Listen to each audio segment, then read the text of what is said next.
Γεια σας παιδες. Diamond Mike εδώ. Και θα ανοίξουμε hextech κουτιά.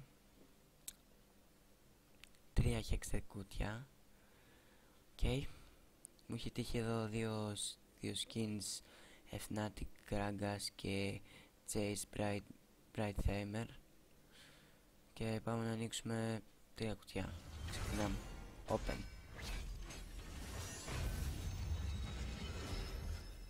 Word. Love Down Word. Οκ. Επόμενο κουτί. Open.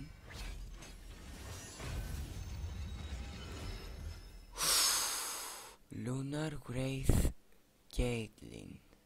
Πω. Μπράβο. Epic Skin Sword είναι.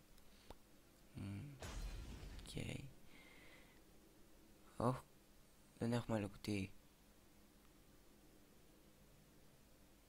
Ναι, έχω ένα κουτί, αλλά αυτό το κουτί δεν έχω κλειδί. Και να κάνω reroll. Λοιπόν, για να σκεφτούμε. Και αφόσον δεν παίζω, λογικά θα κάνω reroll. Πάμε ένα reroll να κάνουμε, ρε φίλε. Λοιπόν, Fnatic Gragas, Chase Bright Thamer και Lunar Wraith Caitlyn. Πάμε να κάνουμε reroll και ο Θεός βοηθός. Reroll.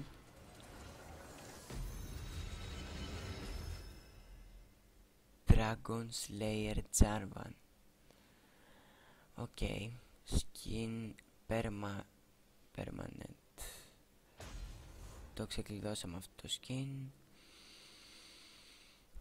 Το word για να το πάρουμε. Όχι, δεν έχω τόσα.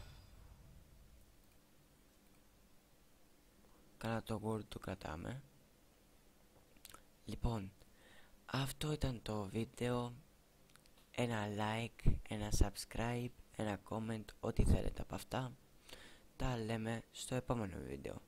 Γεια σας παιδες.